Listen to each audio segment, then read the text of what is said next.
The fluorescent lights of Romano's buzzed overhead, casting a sickly yellow glow over the black and white checkered floor. My feet ached in the cheap flats I'd bought at a discount store 3 days ago, already falling apart, the sole peeling away from the toe like a broken promise. I could feel every crack in the tile beneath me. As I moved between tables, my notepad clutched so tightly in my hand that my knuckles had gone white. "Table 7 needs water," Gina hissed as she breezed past me, her perfume, something expensive and floral, cutting through the smell of garlic and tomato sauce that clung to everything in this place. She'd been a waitress here for 5 years and wore her seniority like a crown. I was on day 3, and I could already feel the weight of her judgment every time I fumbled an order or forgot which side the bread plates went on. I grabbed the pitcher, my hands trembling slightly, not from nervousness about the job. I'd waited tables before, back when Mom was still alive, and I was juggling community college classes with whatever work I could find. No, this trembling was different. It was exhaustion, bone deep and relentless, the kind that came from sleeping on your best friend's couch for 2 months while trying to scrape together enough money for a security deposit on an apartment, the kind that came from eating ramen noodles 3 times a day and pretending you weren't hungry when someone offered you their leftovers out of pity. Table 7 was in the back corner, the one they called the VIP section, even though it was just the same red vinyl booths as everywhere else, only slightly more private. As I approached with the water pitcher, I noticed the sudden shift in atmosphere. The air felt heavier, charged with something I couldn't name. 2 men in dark suits flanked the entrance to the section, their eyes scanning the restaurant with the kind of vigilance that made my stomach tighten. And then I saw him. He sat with his back to the wall, of course he did, in a suit that probably cost more than I'd make in 6 months. Charcoal gray, perfectly tailored, with a crisp white shirt beneath and no tie. His dark hair was swept back, touched with silver at the temples, and even from a distance, I could see the sharp line of his jaw, the way his presence seemed to command the very air around him. 2 other men sat across from him, but they might as well have been furniture. Everything in that corner gravitated toward him. I shouldn't have been the one serving this table. Gina always took the VIP section. But she was in the bathroom reapplying her lipstick, and Marco, our manager, had grabbed my elbow and shoved me in that direction with a whispered, "Just water. Don't screw it up." My heart hammered against my ribs as I approached. One of the suited guards stepped forward, his hand moving slightly toward his jacket, and I froze.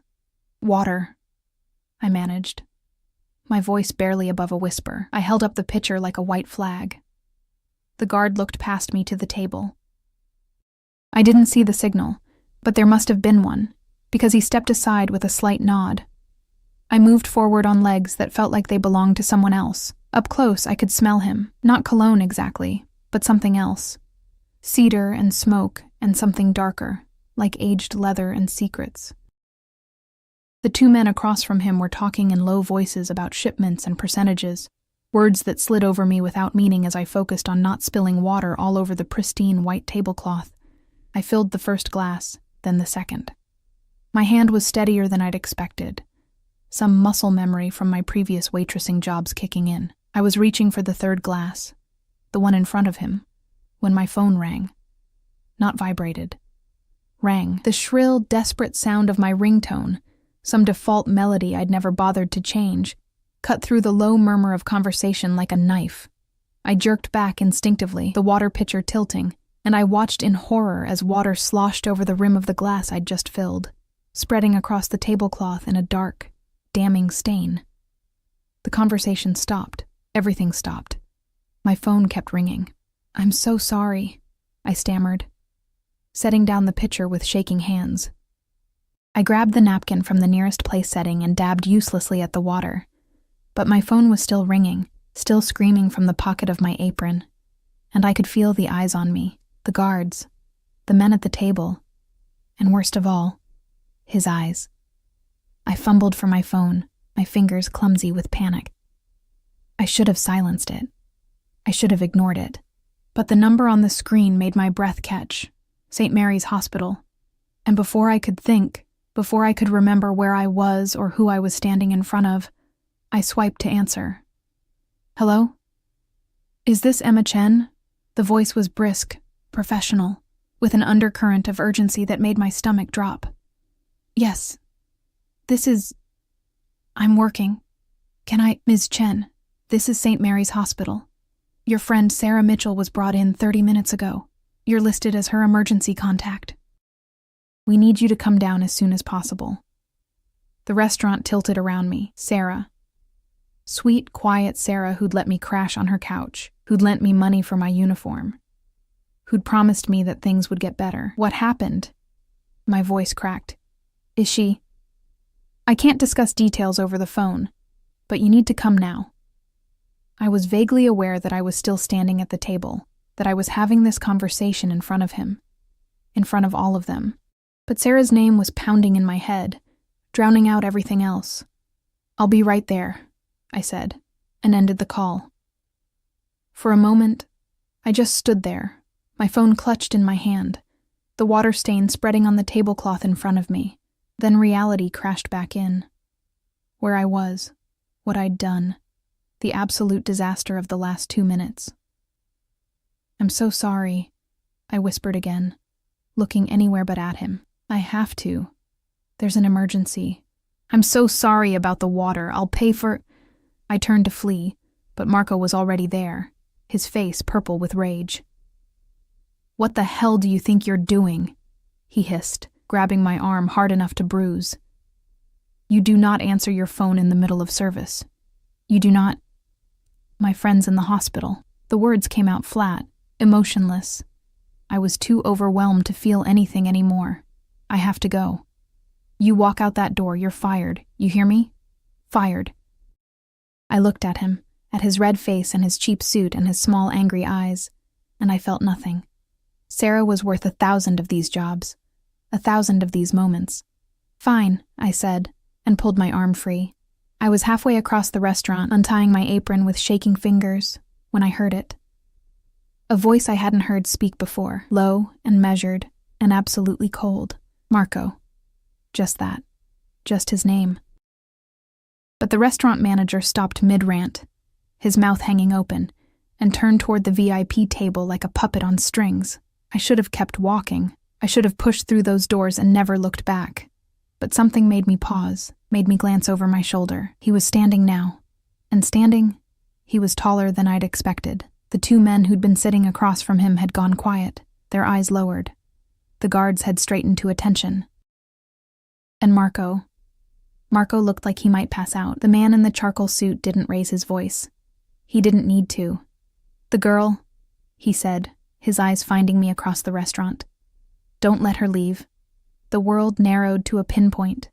My heart, which had been racing before, now stopped completely. Every instinct I had screamed at me to run, to push through those doors and disappear into the city streets, but my feet had turned to lead. One of the guards was already moving toward the entrance, blocking it with his considerable bulk. My voice failed me.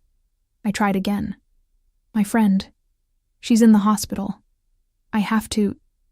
He moved then, crossing the restaurant with a grace that seemed impossible for a man his size. The other diners watched with a mixture of fear and fascination, their conversations dying as he passed. When he reached me, he stopped just close enough that I could see the flecks of gold in his dark eyes, could see the small scar that cut through his left eyebrow. Which hospital? His voice was quieter now, meant only for me, but it still carried that undercurrent of absolute authority. St. Mary's, but I don't understand why. He turned to one of his guards without taking his eyes off me. Call ahead. Private room. Make sure she has the best doctors. Then to me. You'll go. But not alone. I don't need... You spilled water on a $30,000 suit, he said, and there might have been the ghost of amusement in his voice, though his expression remained unreadable. You answered your phone in the middle of service, and now you're going to walk out of here without so much as an explanation to the owner of this establishment. My blood ran cold. You own, among other things. He gestured to the door, where another car was already pulling up. A sleek black sedan with tinted windows. My driver will take you. You'll go see your friend, and when you're done, you'll come back here. We have things to discuss. I'm fired. Marco says what I tell him to say. He looked over at the manager, who'd gone from purple to white. Isn't that right, Marco? Yes, Mr. Volkov. Of course, Mr. Volkov. Volkov. The name hit me like a physical blow. I'd heard that name before, whispered in the break room, mentioned in news reports that cut off abruptly when anyone walked in. Volkov. As in the Volkov family. As in the organization that ran half the city from the shadows. I'd spilled water on a mafia boss. I'd answered my phone in front of a mafia boss. And now he was sending me to the hospital in his private car to visit my friend, with instructions to come back so we could discuss things.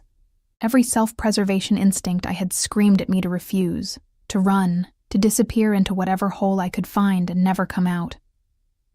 But Sarah was in the hospital, possibly dying, and I had no money for a cab, and the buses would take an hour, and... Tick-tock, Emma. He said my name like he'd known it all along, and I realized with a start that he probably had. That he probably knew everything about me within minutes of my clumsy, disastrous intrusion into his evening. Your friend is waiting. I looked at the door, at the car idling outside with its promise of speed and efficiency, and all the things I couldn't afford. I looked at him, at the cold calculation in his eyes, and the slight curl of his lips that might have been a smile in another man but seemed more like a predator baring its teeth. I should have said no. I should have walked away. Instead, I heard myself say, "Okay." His smile widened, just a fraction. Smart girl. The guard opened the door for me, and I walked out into the cooling evening air, my cheap flats scuffing against the sidewalk as I approached the sedan. The driver was already out, opening the back door, his face as impassive as stone. I climbed in, and the door shut behind me with a soft, final click. Through the tinted window, I could see Romano's, the restaurant I'd worked at for 3 days, the restaurant I'd thought was just another dive in a city full of them. I could see the people inside going back to their meals, the moment of drama already fading into background noise. And I could see him, standing in the doorway, his hands in his pockets, watching the car with an expression I couldn't read. The driver pulled away from the curb, and I sank back into leather seats that probably cost more than my entire life's possessions. My phone felt heavy in my hand. My apron was still clutched in the other, water-stained and wrinkled. And somewhere in the back of my mind, beneath the worry for Sarah and the shock of the last 10 minutes, a small voice whispered, "What have you done?" The hospital lights were too bright, too sterile, washing everything in a harsh white glow that made my eyes ache. I'd been here for 3 hours, sitting in an uncomfortable plastic chair outside Sarah's room, while doctors came and went with clipboards and grave expressions. The driver, he'd told me to call him Anton, waited at the end of the hallway, his broad frame blocking the corridor like a human wall. He hadn't said more than 10 words to me during the entire drive, but his presence was impossible to ignore. Sarah had collapsed at work, a brain aneurysm, they said. The words had felt foreign in my mouth when I repeated them to myself, trying to make them real. She was in surgery now, had been for the past 2 hours, and all I could do was sit here with my hands folded in my lap and pray to a God I wasn't sure I believed in anymore. My phone buzzed. A text from an unknown number. "How is your friend?" I stared at the screen, my thumb hovering over the keyboard. How did he get my number? But even as I asked myself the question, I knew how stupid it was. He probably knew my social security number, my bank balance, all negative $47 of it, and every address I'd lived at for the past 10 years. "In surgery," I typed back. "They don't know if she'll make it." The response came within seconds. "She'll have the best care. I've made sure of it." I looked up at Anton, who was still standing guard, and wondered how many strings had been pulled in the last 3 hours. How many doctors had been called in, how many favors had been cashed, all because I'd spilled water on the wrong man's suit. "Why are you doing this?" I texted. The 3 dots appeared, disappeared, appeared again. Finally, "We'll discuss it when you return." My stomach twisted. The words weren't a suggestion, they were a command wrapped in polite language, and we both knew it. A doctor emerged from the surgical wing, still in his scrubs, and my heart jumped into my throat. I stood so quickly the chair scraped against the linoleum floor. "Miss Chen?" He looked exhausted, but there was something in his eyes that made me breathe again. "Your friend is stable. The surgery went well, all things considered." The next 48 hours will be critical. But she's a fighter. I pressed my hand to my mouth, feeling tears burn behind my eyes. Can I see her? She's in recovery now. Give us another hour to get her settled in ICU. Then you can sit with her for a few minutes. He glanced at Anton, then back at me, and I wondered what he'd been told about who was paying for all of this. She's lucky to have you, and lucky that we had Dr. Morrison available. He's one of the best neurosurgeons on the East Coast. Normally, he's booked months in advance. Thank you, I whispered.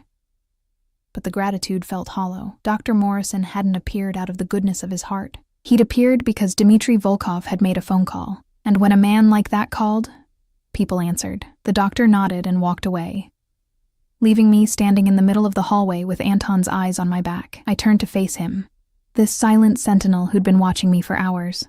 I need to call someone, I said, to let them know about Sarah. Anton pulled out his phone and handed it to me without a word. It was the kind of gesture that would have been kind in any other context. But here, now, it felt like another thread in an invisible web being woven around me. I called Sarah's sister in Portland, delivering the news as gently as I could, promising to keep her updated. When I hung up, Anton took his phone back and resumed his position against the wall. How long have you worked for him? I asked, not sure why I was trying to make conversation, except that the silence was suffocating. Anton's expression didn't change. Long enough. Is he always this involved with strangers? Something flickered in Anton's eyes. Amusement, maybe, or pity. Mr. Volkov is never involved with anything without reason. The words settled over me like a shroud. Before I could ask what he meant, my phone buzzed again. It's time to come back. I looked at the message, then at the surgical wing where Sarah lay unconscious, breathing through tubes and monitored by machines that beeped in steady, reassuring rhythms. I can't leave her, I said to Anton. He pushed off the wall and approached me, his footsteps silent despite his size. There's a nurse who will call you if anything changes. Mr. Volkov has arranged for round-the-clock private care. Your friend won't be alone. That's not the point. Ms. Chen. Anton's voice was gentle but firm. Mr. Volkov doesn't like to wait. The unspoken threat hung in the air between us. I thought about running, about disappearing into the hospital's maze of corridors and emergency exits. But where would I go? Back to Sarah's apartment, where I had no key and no right to be anymore. To another friend's couch, dragging my problems with me like a stone around my neck. And more than that, more than my own fear or survival instinct, was the uncomfortable truth that Dmitry Volkov had saved Sarah's life tonight. Whatever his reasons, whatever he wanted from me, he'd made sure my best friend had gotten care that would have been impossible otherwise. The bill for tonight alone would have bankrupted me for the rest of my life. I owed him, and he knew it. Let me see her first, I said quietly. Just for a minute, then I'll go. Anton checked his phone, presumably getting permission, then nodded. 5 minutes. Sarah looked so small in the hospital bed, dwarfed by machines and monitors, her dark hair spread across the pillow like ink on snow. I took her hand carefully, mindful of the IV line, and felt the warmth of her skin beneath my fingers. Alive. She was alive. I'm so sorry, I whispered, though I wasn't sure what I was apologizing for. For not being there when she collapsed. For the choices I was about to make. For bringing whatever storm was coming into both of our lives. Her fingers twitched in mine, the tiniest movement, and I chose to believe it was her way of saying she understood. I'll come back, I promised. As soon as I can, and I'll fix this.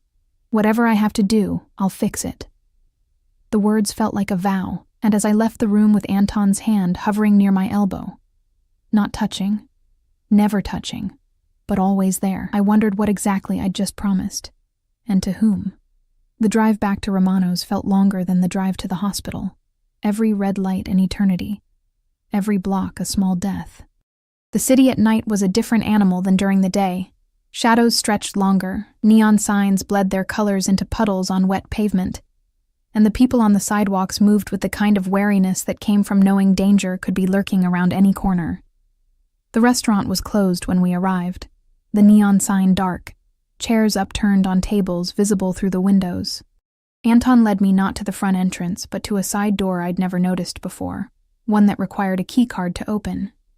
We went up a narrow staircase that smelled of old wood and expensive cigars, climbing 2 flights before emerging into a hallway that was nothing like the restaurant below.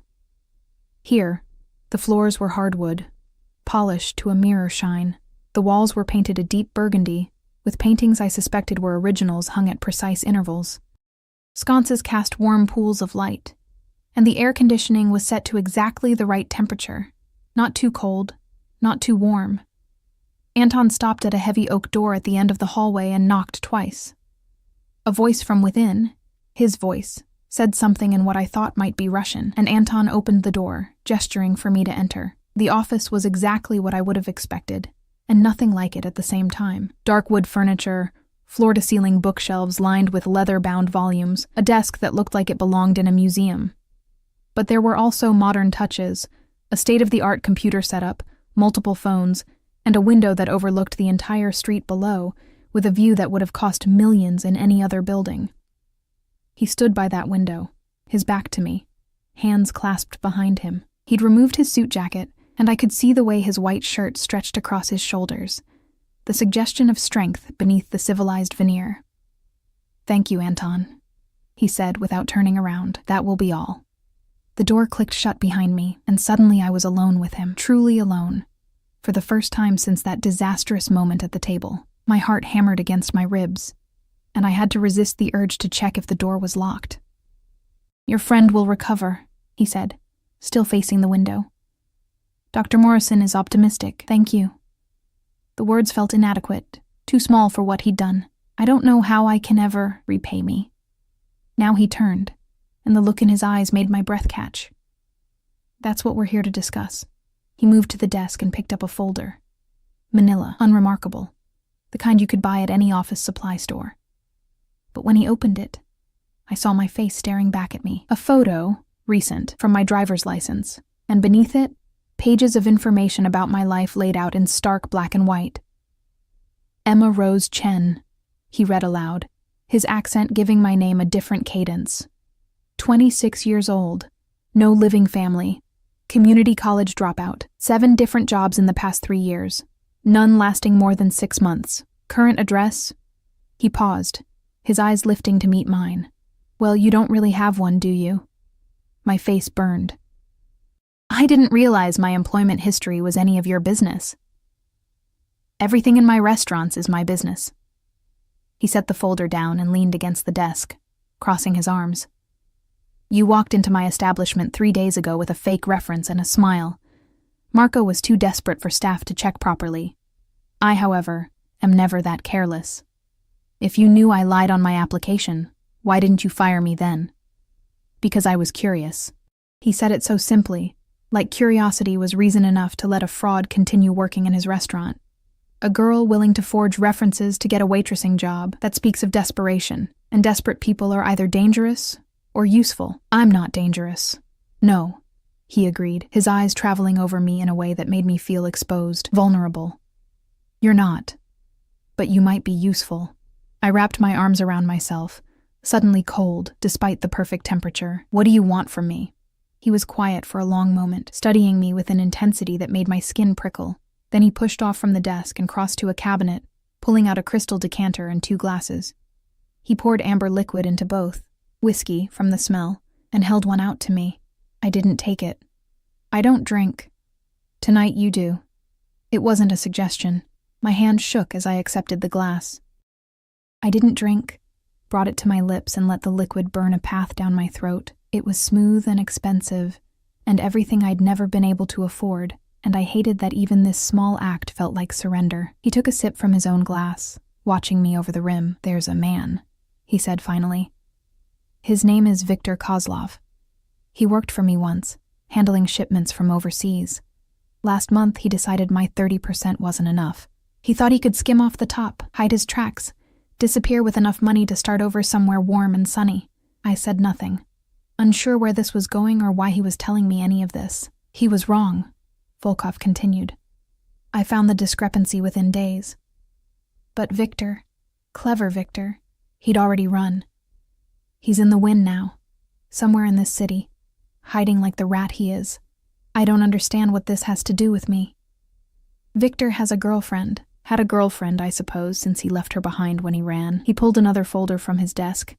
This one containing a photo of a woman with blonde hair and sharp features. She was beautiful in a hard way, all angles and ambition. Her name is Irina. She's been calling my people, begging for a chance to make things right, claiming she had nothing to do with Victor's betrayal. Did she? His smile was cold. That's the question, isn't it? Irina swears she's innocent. That she had no idea what Victor was doing. That she's been as much a victim of his deception as I have.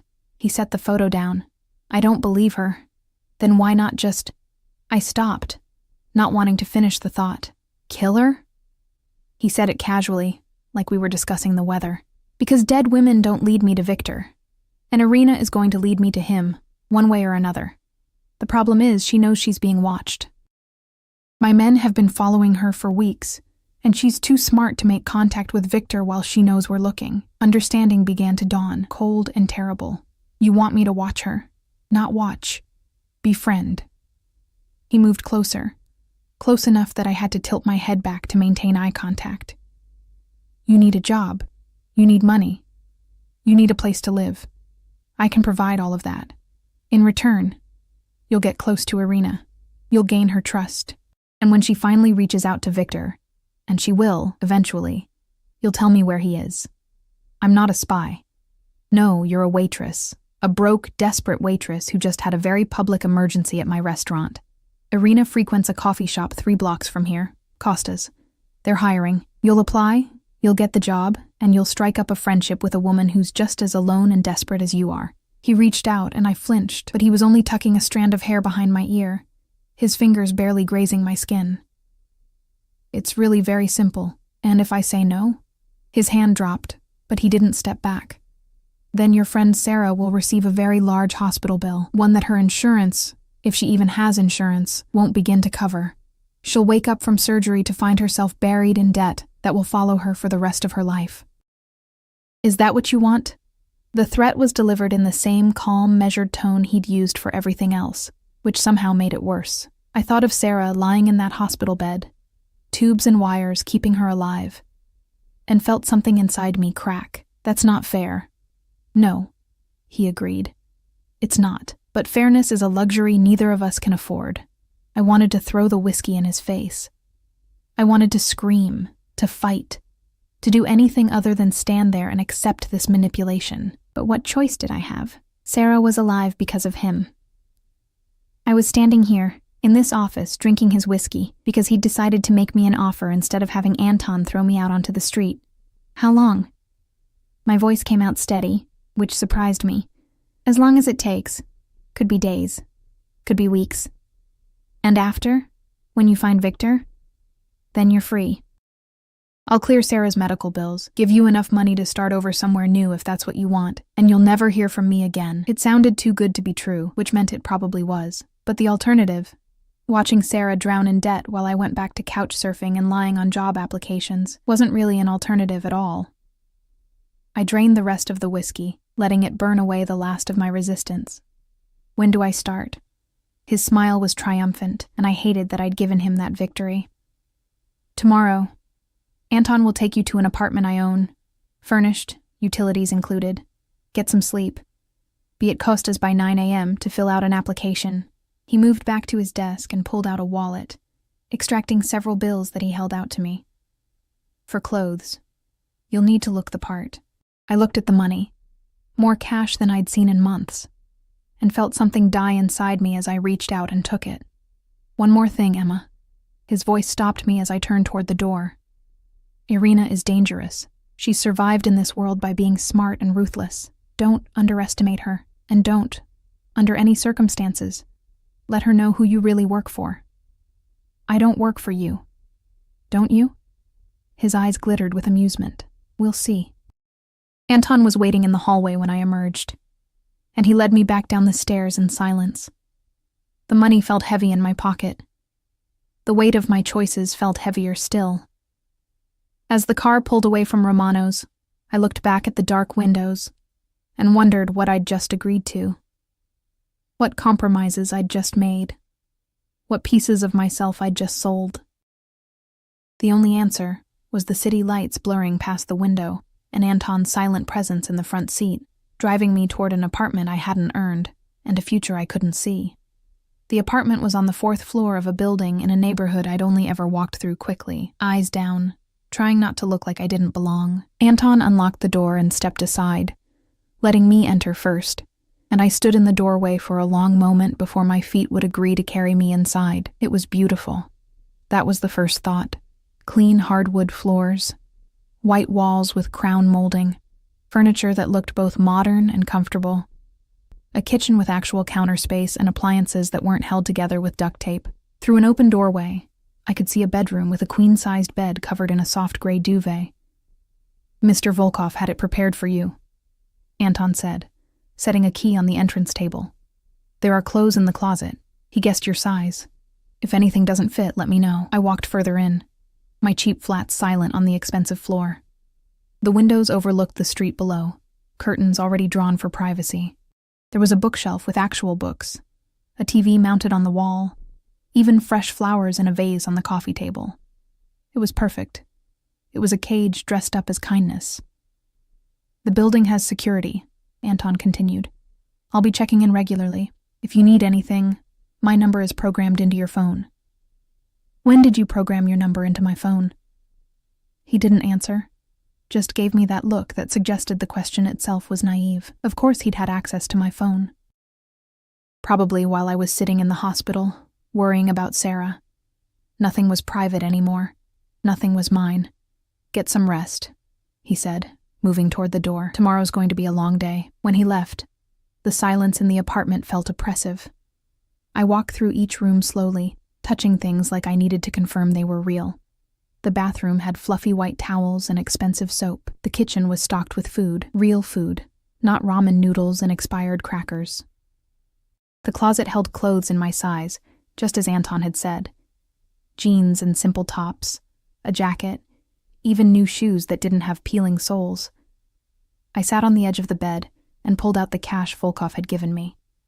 $500. More than I'd had in my bank account in over a year. Blood money, I thought, or maybe just the down payment on my soul. My phone buzzed. A text from the hospital. Sarah was stable, resting comfortably, no changes. They'd call if anything developed. Another text. This one from the unknown number I now knew belonged to him. "Sleep well, Emma. Tomorrow you begin." I wanted to throw the phone across the room. Instead, I set it carefully on the nightstand and lay back on the bed, still fully clothed, staring at the ceiling. The mattress was comfortable, the pillows soft, but sleep felt impossible. My mind kept circling back to that office, to Volkov's cold eyes and colder smile, to the choice that hadn't really been a choice at all. Somewhere in the city, Victor was hiding, and somewhere else, Irina was waiting, desperate and dangerous, a weapon Volkov wanted to aim at his missing accountant, and I was supposed to be the hand that pulled the trigger. I must have dozed eventually, because I woke to sunlight streaming through the windows and my phone alarm blaring. 7 a.m., 2 hours to get ready and get to Costa's. The shower was hot, the water pressure perfect, and I hated how good it felt to finally be clean. I dressed in the new clothes, dark jeans that fit perfectly, a simple white top, the jacket that made me look almost put together. The new shoes were comfortable, broken in just enough that they wouldn't hurt after hours of standing. I looked at myself in the bathroom mirror and barely recognized the person staring back. 3 days ago, I'd been sleeping on a couch, wearing clothes I'd washed in bathroom sinks. Now I looked like someone who had their life together, someone who belonged in this apartment, in this neighborhood. The lie of it made my stomach turn. Costa's Coffee was the kind of place that tried too hard to be authentic. Exposed brick walls, mismatched vintage furniture, a chalkboard menu with prices that made me wince. The morning crowd was thick, professionals grabbing lattes before work, students camping out with laptops, the low hum of conversation mixing with the hiss of the espresso machine. I stood outside for a full minute, gathering courage before pushing through the door. The smell of coffee and baked goods hit me immediately, triggering a hunger I'd been ignoring. When was the last time I'd eaten? Yesterday's lunch at Romano's felt like a lifetime ago. The girl behind the counter was young, maybe 20, with purple streaks in her dark hair and a tired smile. Help you? I heard you might be hiring. The words came out steadier than I felt. She looked me up and down, then shrugged. Manager's in the back. Hang on. She disappeared through a doorway, and I used the moment to scan the shop. That's when I saw her. Irina sat in the corner by the window, a laptop open in front of her, but her eyes weren't on the screen. They were distant, unfocused, her coffee cup cradled in both hands like she was trying to draw warmth from it. She was even more striking in person than in the photo. Sharp cheekbones, blonde hair pulled back in a sleek ponytail, designer clothes that screamed money even in their simplicity. She looked lonely. That was the surprising part. Not dangerous or calculating, but genuinely, profoundly alone. You looking for work?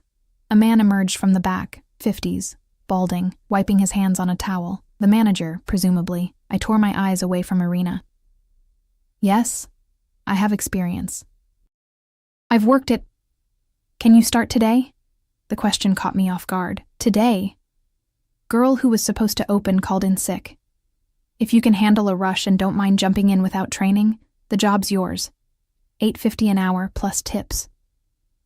It was less than Romano's had paid, but that wasn't the point. Yes, I can start now. Great, I'm Pete. Come on, I'll show you the register. The next 2 hours passed in a blur of coffee orders and frothing milk and trying to remember which buttons on the register did what. Pete was patient, more patient than Marco had ever been, walking me through each step without making me feel stupid. The purple-haired girl, Mia, covered for my mistakes with good-natured eye rolls and quick saves. And through it all, Irina sat in her corner, occasionally glancing at her phone, her coffee going cold, her laptop screen dimming from disuse. It was almost 11 when the morning rush finally died down. Mia took her break, and Pete retreated to the back to handle inventory, leaving me alone at the counter. I wiped down the espresso machine, arranged pastries in the display case, and tried not to stare at the woman by the window. She stood suddenly, gathering her things, and I knew this was my chance. If I let her leave without making contact, I'd have failed on my first day. Volkov would know. He always seemed to know everything. "Excuse me?" I called out before I could overthink it. Irina paused, looking at me with those sharp green eyes. "You forgot your phone charger." I pointed to the cord still plugged into the wall by her table. She glanced down, surprise flickering across her face. "Oh, thank you." She came to the counter to retrieve it, and up close I could see the fine lines of stress around her eyes, the way her hands trembled slightly as she wound up the cord. I'd forget my head if it wasn't attached. "I do that all the time," I said, forcing a smile. "Left my keys in the door overnight once. Woke up to my neighbor knocking, asking if I was trying to invite burglars in." A small smile tugged at her lips. "At least you have good neighbors." "Had. I moved recently." The lie came easier than I'd expected. "Still getting used to the area, actually. Is this place usually this busy in the mornings?" "Like clockwork. 7 to 9:30 is insane, then it dies down until the lunch rush." She studied me, her gaze assessing. "You're new here. First day. Is it that obvious? You haven't developed the dead-eyed stare yet." This time her smile was genuine, transforming her face. "Give it a week." I laughed, and it didn't even sound forced. "I'll try to hold out for at least 2 weeks before complete soul death." Ambitious. She shifted her bag on her shoulder. "I'm Irina." "Emma." "Well, Emma, welcome to the neighborhood. And if you survive Pete's training, you'll survive anything." She left, and I watched her go, feeling the weight of what I'd just done settle over me. First contact established. The trap was set. Now I just had to wait for her to walk into it. My phone buzzed in my pocket. I didn't need to check it to know who it was from or what it would say. Well done. He was watching. Of course he was watching. Maybe through the security cameras I'd noticed in the corners of the shop, or maybe through someone sitting in one of the other cafes on the street. It didn't matter. The result was the same. I was performing for an audience I couldn't see, playing a role I'd never auditioned for. The rest of my shift passed in mechanical routine. Mia came back from break, and talked about her boyfriend's band and how they had a gig next weekend. Pete showed me how to close out the register and warned me about the temperamental ice machine. Normal things. Regular things. The kind of workplace banter I'd had at a dozen other jobs, but nothing felt normal anymore. When I returned to the apartment that evening, there was a package waiting by the door. No return address, just my name written in neat block letters. Inside was a new phone, newer than the battered one I'd been using, with a note in handwriting I already recognized. For work purposes. Keep your personal phone separate. DV. I turned the new phone on and found it already programmed with 2 contacts. Anton and a number labeled simply DV. No other apps, no games, no personal touches. This was a leash dressed up as a gift, a way to keep me connected and controlled. A text came through immediately. Report. I sat on the couch and typed with heavy fingers. Made contact. She seems lonely. Willing to talk. We'll continue tomorrow. The response was instant. Good. Don't rush it. Let her come to you. Understood. How is your friend? The question surprised me. I checked my personal phone and saw updates from the hospital. Sarah was awake, groggy but stable. Her sister had arrived from Portland. Better, I typed back. Thank you. You're welcome. Sleep, Emma. You did well today. The praise felt like poison, sweet and deadly. I set both phones on the coffee table and stared at them, these tethers to 2 different versions of my life. One where I was Emma Chen, broke waitress trying to survive. Another where I was Emma Chen, informant for the Russian Mafia, lying to a woman who might be innocent. I didn't sleep well that night. When I did, I dreamed of cages made of expensive furniture and chains forged from hospital bills and obligation. And standing outside the cage, watching with those dark, calculating eyes, was Dmitry Volkov, holding a key he had no intention of ever using. The next 2 weeks fell into a rhythm that felt almost normal, which was perhaps the most dangerous part. I'd wake in the apartment that wasn't mine, dress in clothes bought with blood money, and walk 3 blocks to Costa's where I'd spend 8 hours making coffee and learning the careful art of befriending someone I was meant to betray. Irina came in every day like clockwork. 10:30 in the morning, she'd order a cappuccino with an extra shot, find her usual table by the window, and spend hours staring at her laptop screen with the glazed expression of someone who wasn't really seeing anything at all. She was waiting, I realized, just like Volkov had predicted, waiting for some sign, some message, some indication that Victor hadn't completely abandoned her. I took my time. Let her come to you, Volkov had instructed, and so I did nothing more than smile when she came in, remember her order without her having to say it, occasionally make small talk about the weather or the rude customer who'd just left. Small kindnesses that cost me nothing and meant everything to someone as isolated as she was. You're getting good at this, Mia observed one afternoon, watching me foam milk with practiced ease. Pete's already talking about giving you more shifts. I need the money, I said, which was true enough even if the reasons weren't what she'd assume. Don't we all? She leaned against the counter, lowering her voice. That blonde woman who comes in every day. Irina? She tipped me $50 yesterday for a $4 coffee, just handed it over like it was nothing. Maybe she's lonely, I said carefully. Money doesn't buy companionship. No, but it buys a hell of a lot of coffee. Mia grinned. If you're smart, you'll cultivate that. Rich, lonely people make the best regulars. I thought about that conversation later, when Volkov texted asking for my daily report. She's waiting for something, I wrote, checking her phone constantly, nervous. Isolated. Has she mentioned Victor? No. She doesn't talk about herself much at all, then make her. The response was immediate, commanding. People who are alone want to talk. They just need someone to ask the right questions. I stared at the message, feeling something cold settle in my stomach. This was the moment. No more passive observation. Now I had to actively manipulate, to dig into wounds and exploit them. How? I texted back. You're a smart girl, Emma. Figure it out. The opportunity came 3 days later, on a rainy Thursday afternoon when the shop was nearly empty.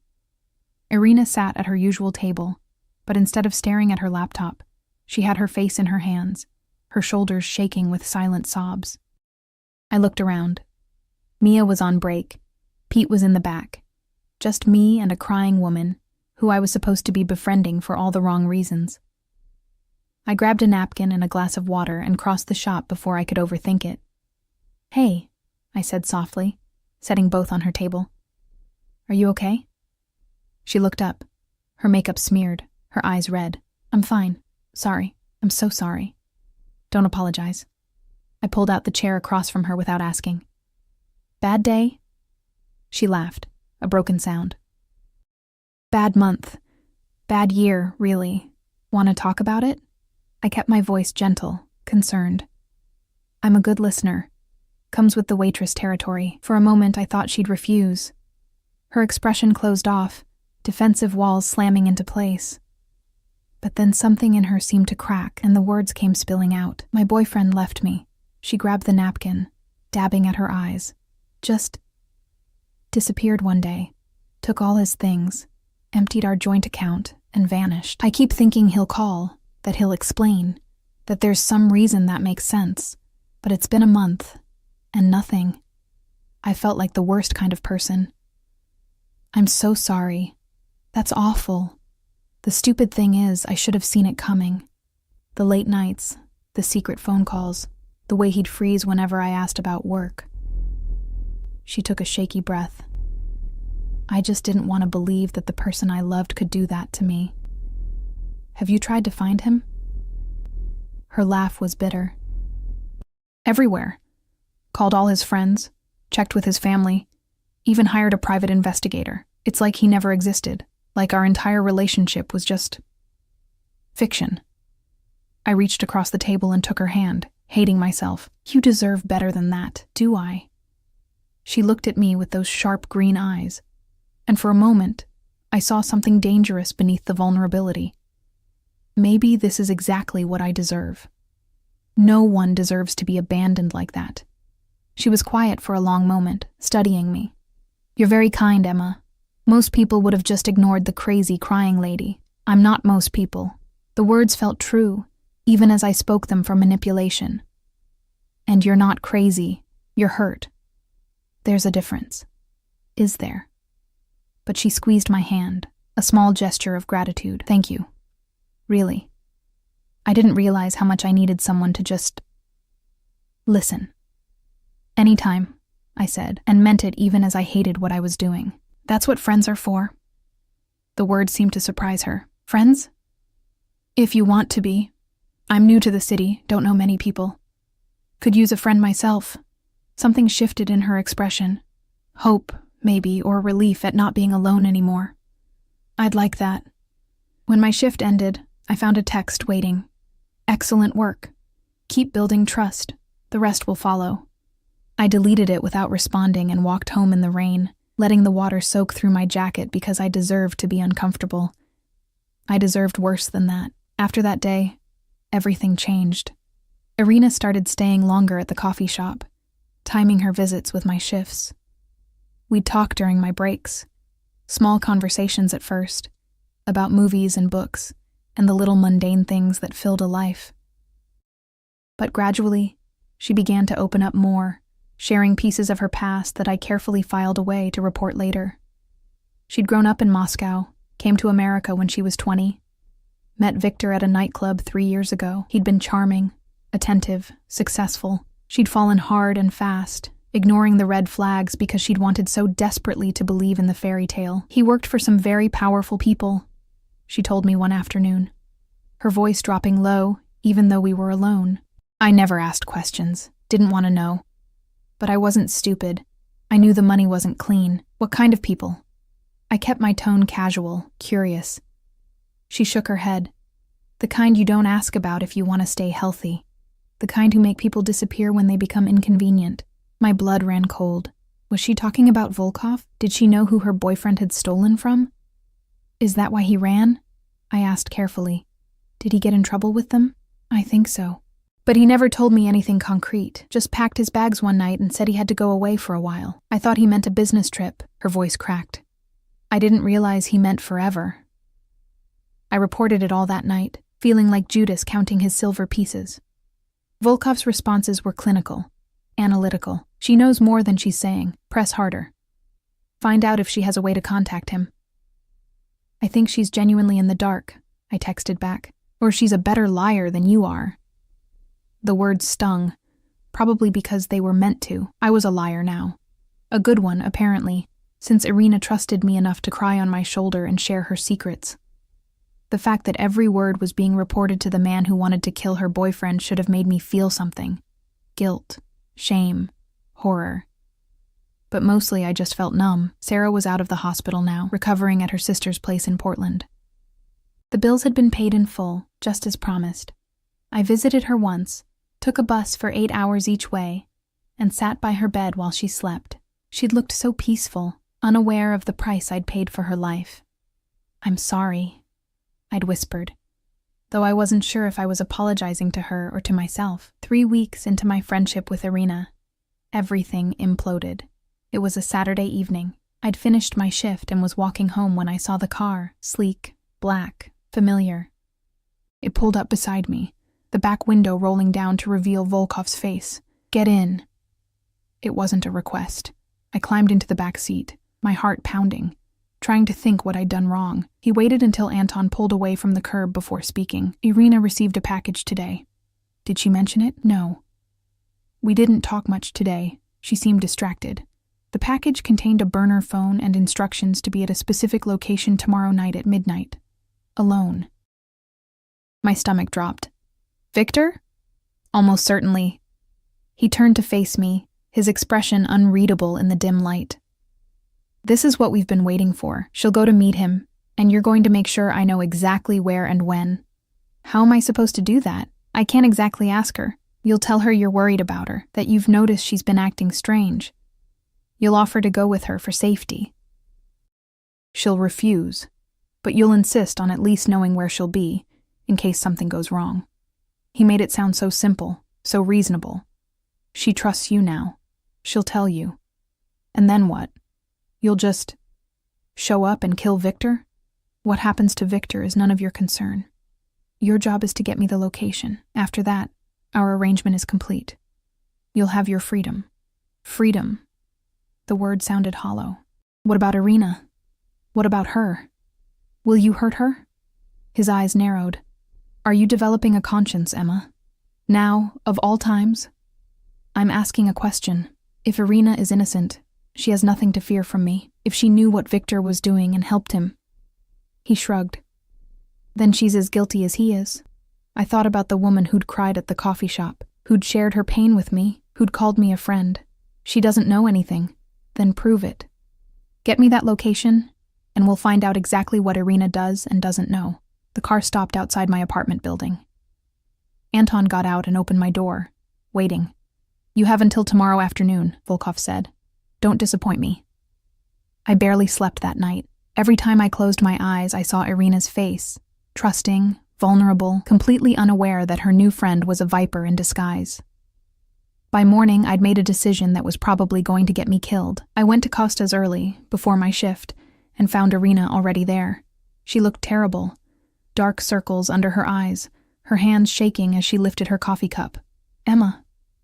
She seemed surprised to see me. "You're here early. I needed to talk to you." I slid into the seat across from her, my heart hammering. Something's wrong. I can feel it. And whatever it is, whatever you're planning to do tonight, I'm begging you. Don't. Her face went white. "I don't know what you're talking about." "Yes, you do. You received something yesterday. A phone, maybe.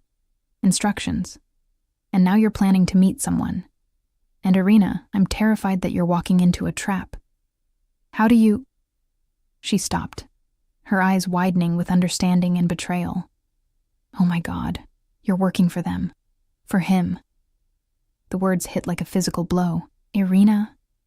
How much did he pay you?" Her voice rose, drawing attention from other customers. "How much was my trust worth, Emma? Or should I call you something else? Is Emma even your real name? Please listen." "I am listening. I'm listening to every lie you've ever told me, every fake smile, every manufactured moment of friendship." She stood abruptly, grabbing her bag. "You know what the really pathetic part is? I actually liked you. I actually thought—" Her voice broke. "God, I'm such an idiot." "You're not meeting Victor," I said desperately. "It's Volkov. He set this up. He knows about the phone, knows about tonight. If you go, he'll kill you both. She froze.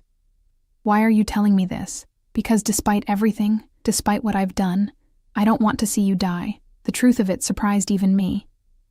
Run, Irina. Take whatever money you have and run far away from here. From Victor, from Volkov, from all of it. For a moment something flickered in her eyes. Hope, maybe, or the possibility of survival. Then it was gone, replaced by cold calculation. If I run, you die, she said flatly. Volkov doesn't tolerate failure. He'll know you warned me. I know. Then why? Because I'm tired of being a pawn in someone else's game. Because maybe if I save you, I can save something of myself too. She stared at me for a long moment, then reached into her bag and pulled out the burner phone. She placed it on the table between us. The meeting is at the old warehouse district. Pier 47. Midnight. She pushed the phone toward me. Take this to Volkov. Tell him I'll be there. Tell him whatever you need to tell him. Irina. I'm not running, Emma. Victor might be a thief and a coward, but he's my coward. If there's even a chance he's alive, I have to know. She stood, shouldering her bag. And if Volkov wants to kill me for being loyal, then at least I'll die as something other than a rat. She left, and I sat there with the phone in my hands, feeling the weight of the impossible choice I'd just been given. Save Irina and sign my own death warrant, or condemn her and live with the guilt forever. My phone buzzed. Volkov. Well, do you have the location? I looked at the burner phone, at the address Irina had given me, at the trap that was waiting to spring. And I typed, Pier 47, midnight. She'll be there. The hours before midnight crawled by like years. I reported to work because not showing up would have raised questions I couldn't answer, but my hands shook so badly that I spilled 3 drinks and broke a glass. Pete sent me home early, concerned I was coming down with something. He wasn't wrong. I was sick with guilt and fear and the growing certainty that I'd just condemned someone to death. Back at the apartment, I paced. The walls that had seemed like luxury 3 weeks ago now felt like a prison. I'd tried calling the hospital, hoping to hear Sarah's voice, to remember why I'd made this devil's bargain in the first place. But she was still in Portland, still recovering, still blissfully unaware that her medical bills had been paid with betrayal. At 11:30, I made a decision that was either brave or suicidal. I still haven't figured out which. I called a cab and gave the driver an address in the warehouse district. Not Pier 47, but close enough.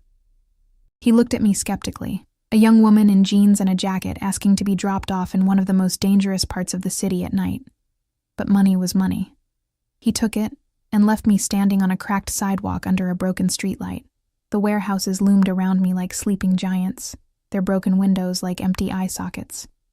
I could smell the river, hear the distant sound of water lapping against the piers. Somewhere in this maze of concrete and rust, Irina was walking into a trap I'd helped set. I found Pier 47 by following the numbers painted on the buildings, faded and peeling but still visible, a warehouse with its loading dock doors hanging open, spilling yellow light onto the wet pavement. I could see figures moving inside. Guards, probably. Volkov's men, waiting. I should have turned around, should have gone back to the apartment, locked the door, and pretended none of this was happening. Instead, I moved closer, keeping to the shadows, until I could see inside. The warehouse was mostly empty, just bare concrete floors and support pillars casting long shadows. In the center, under a hanging work light that swung slightly in the draft, stood Dmitry Volkov.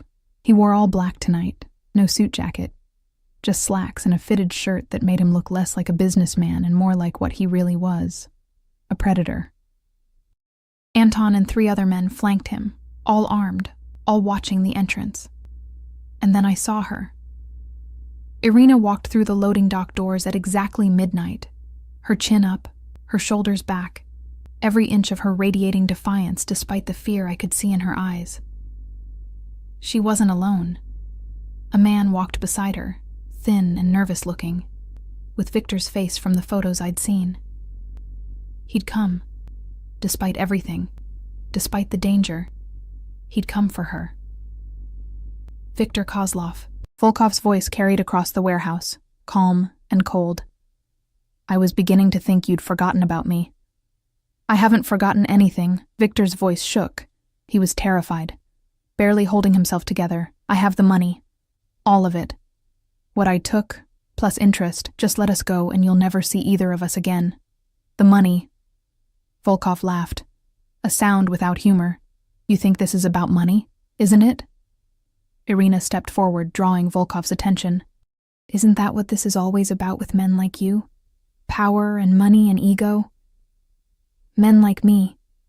Volkov's eyes glittered. "You think you understand what kind of man I am, Irina? You who've spent 3 years warming the bed of a thief and a coward? Victor made a mistake. Victor stole from me. And then, when he realized his mistake, instead of coming to me like a man and accepting his punishment, he ran. He hid. He let you take the weight of his crimes while he cowered in whatever hole he'd found." Volkov moved closer, circling them like a shark. "That's not a mistake. That's betrayal." "Then punish me." Victor's voice cracked. "I'm the one who stole from you. I'm the one who ran. Irina had nothing to do with it. Let her go." "How noble." Volkov stopped circling, standing directly in front of Irina now. "Did you help him, Irina? Did you count the money while he stole it? Did you plan your escape together?" "No." Her voice was steady, clear. "I didn't know anything until he was already gone." "Prove it." "How?" Volkov gestured to one of his men, who stepped forward with a gun.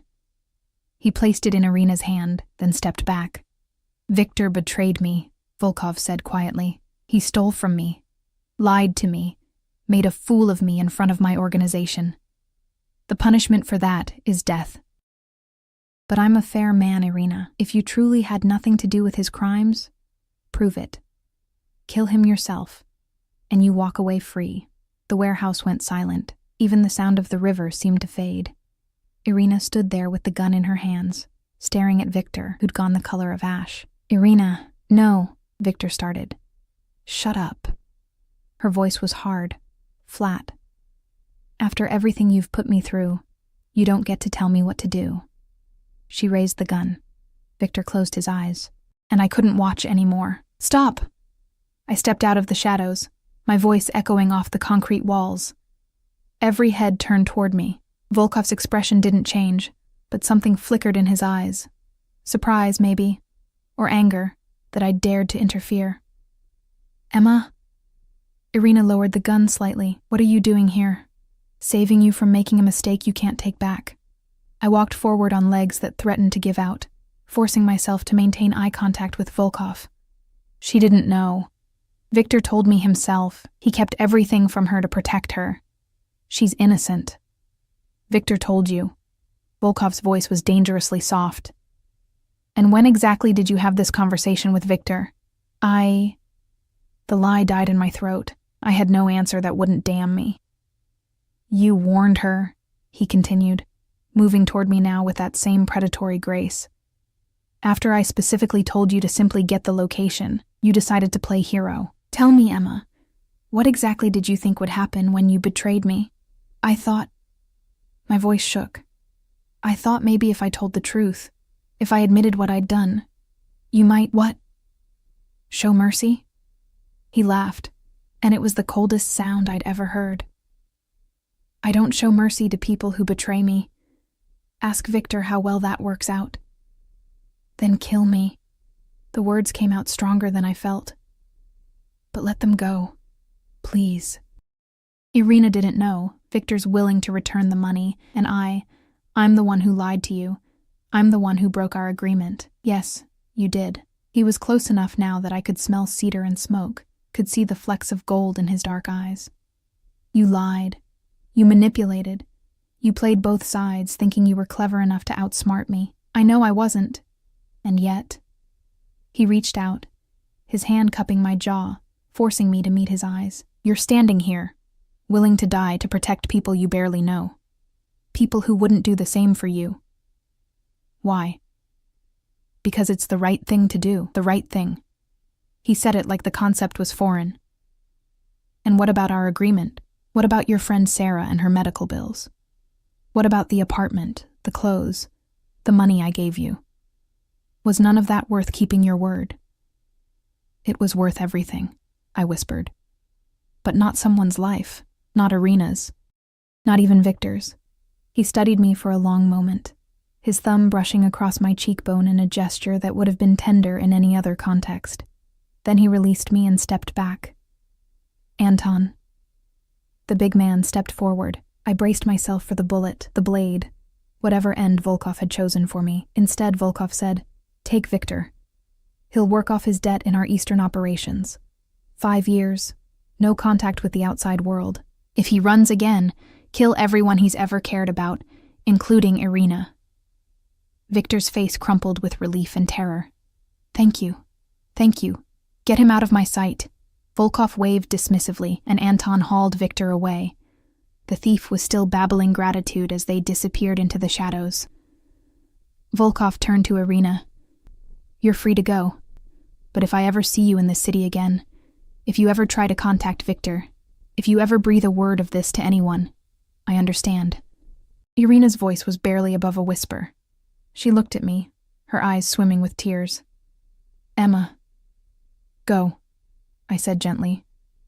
"Just go. Be safe." She ran, her footsteps echoing until they faded into nothing. And then it was just me and Volkov and his remaining guards in the warehouse, the hanging light still swaying overhead, casting dancing shadows on the walls. "You surprise me, Emma Chen." Volkov circled me slowly. "I thought I had you figured out. Desperate, broke, willing to do anything to survive. But you're not that simple, are you? I don't know what I am anymore. Honest, apparently. Stupidly, recklessly honest." He stopped in front of me. "Do you have any idea what you've cost me tonight? The message this sends to my organization? That you're not a monster?" The words slipped out before I could stop them. He smiled. A real smile this time, though it didn't quite reach his eyes. "Oh, I'm absolutely a monster, Emma. Never doubt that. But even monsters have rules, codes." He gestured around the empty warehouse. "This wasn't about the money Victor stole. It was never about the money. It was about loyalty, respect, the understanding that in my world betrayal has consequences. And what are the consequences for me? That depends." He moved closer, close enough that I had to tilt my head back to maintain eye contact. "Are you going to betray me again?" The honest answer was that I didn't know. That I couldn't promise anything when every choice felt like walking a tightrope over an abyss. "Never lie to me, Emma. I value honesty above almost everything else." His hand found my jaw again, gentler this time. "So tell me the truth. If I asked you to do this again, would you?" "No." "Why not?" "Because I don't want to be the kind of person who uses people, even if it means—" My voice caught. "Even if it means losing everything." "Everything." He seemed amused by the word. "What do you think you're losing? The apartment? The money? Whatever arrangement we had? And if I told you those things are yours regardless? That our arrangement is over, just as I promised, and you're free to go?" I stared at him, searching for the trap. "Why would you do that?" "Because you kept your end of the bargain. You got me the location, and because of that I have Victor. The fact that you also warned Irina and tried to play hero." He shrugged. "That's almost admirable in its stupidity. So I can just leave?" "You can. The apartment is yours for the next 6 months, paid in full. After that, you're on your own. Sarah's medical bills remain cleared. And you'll never hear from me again." He paused, his eyes searching mine. "Unless you choose otherwise." "Choose otherwise?" "I need someone I can trust, Emma. Someone who isn't afraid to tell me the truth, even when it's dangerous. Someone who values honesty over self-preservation." His thumb traced my lower lip, a gesture so intimate it made my breath catch. "Someone like you. You want me to work for you. I want you to consider it, not as an informant or a spy, but as—" He seemed to be choosing his words carefully. "Someone who keeps me honest, who reminds me that there's a difference between power and cruelty. I don't understand. You will, or you won't, and you'll walk away, and we'll never speak again." He stepped back, giving me space. "Think about it. You have my number. If you decide you want something more than surviving from one waitressing job to the next, call me. If not—" He gestured toward the open loading dock doors. "The choice is yours. I should have run. Should have taken the out he was offering and never looked back, but something in his eyes stopped me. Something I couldn't quite name. What if I say yes? What exactly would this arrangement entail? Dinners? Conversations? Moments of brutal honesty when I need them most? The corner of his mouth lifted. And in return, you'd have security, protection, a life where you don't have to worry about where your next meal is coming from. That sounds an awful lot like being kept. Does it? He moved closer again, and this time I didn't back away. Or does it sound like being valued for something other than your willingness to lie and manipulate? I wanted to argue.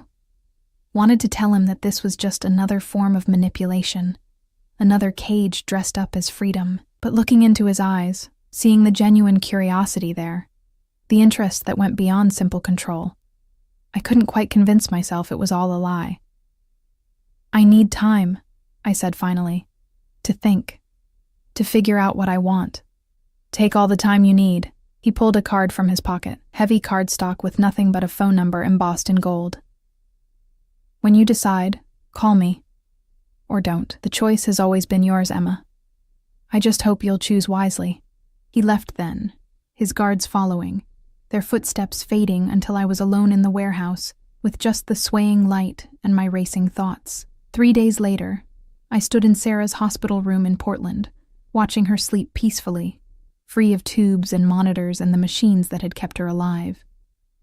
Her sister had stepped out for coffee, giving us privacy I wasn't sure I deserved. I did something terrible, I whispered, even though Sarah couldn't hear me. I lied and manipulated and betrayed someone's trust, all to save you. Sarah's eyes opened slowly, still cloudy with medication but aware. Emma? Hey. I took her hand, feeling tears burn behind my eyes. You're awake. You look terrible. Her voice was hoarse but warm. What happened? Long story. I'll tell you someday. When it doesn't hurt so much. She squeezed my fingers weakly. The doctor said someone paid my bills. Was that you? In a way. I swallowed hard. I made a deal. Did things I'm not proud of, but you're alive. And that's what matters. Emma, don't. Don't thank me or tell me it's okay. Just get better. Go back to Portland with your sister. Start over somewhere safe. And forget about me for a while. I could never forget you. Try. I kissed her forehead, tasting salt from my own tears. Please. Just be happy and healthy and far away from the mess I've made. I left before she could argue, before I could break down completely. In the parking lot, I pulled out the card Volkov had given me, the number gleaming in the afternoon sun. I could call, accept whatever twisted arrangement he was offering, trade my freedom for security and the constant company of a man who was equal parts fascinating and terrifying. Or I could throw the card away, take the 6 months of rent he'd given me, and build something real, something honest, something that was entirely my own. My phone was in my hand. The card felt heavy between my fingers. In the end, I did what I should have done from the beginning. I chose myself. I threw the card in the trash and drove back to the city, to the apartment that was mine for 6 more months, to Costa's where Pete had promised me full-time hours, to a life that was messy and uncertain, but entirely mine to control. Volkov never called, never texted, never sent Anton to check on me. He'd meant what he said. The choice was mine, and he'd respect it. But sometimes, late at night when the apartment felt too quiet, I'd wonder what might have happened if I'd made a different choice, if I'd called that number, accepted that offer, stepped into the darkness with a man who'd seen the worst of me and still called me honest. I'd wonder. But I wouldn't regret, because I'd learned something in those weeks of lying and manipulation, something that no amount of money or security could replace. I'd learned that I was stronger than I thought, that I could face impossible choices and still choose kindness, that I could be bought, yes, but I couldn't be kept. 6 months later, I moved to a smaller apartment I could afford on my own. Costas had promoted me to shift manager. Sarah visited from Portland, healthy and whole and grateful in ways that made my throat tight. I built a life, a real one, an honest one, and I never looked back. But sometimes, on rainy nights when the city lights blurred through the water on my windows, I could still smell cedar and smoke, could still feel the ghost of a touch on my jaw, gentle despite the danger behind it. And I'd allow myself, just for a moment, to wonder what he was doing, if he thought of me, if he'd found someone else to keep him honest, or if he'd slipped back into the darkness without anyone to remind him of the light. Then morning would come, and I'd make coffee and go to work and live my life. Free, whole, mine. It was enough. It had to be.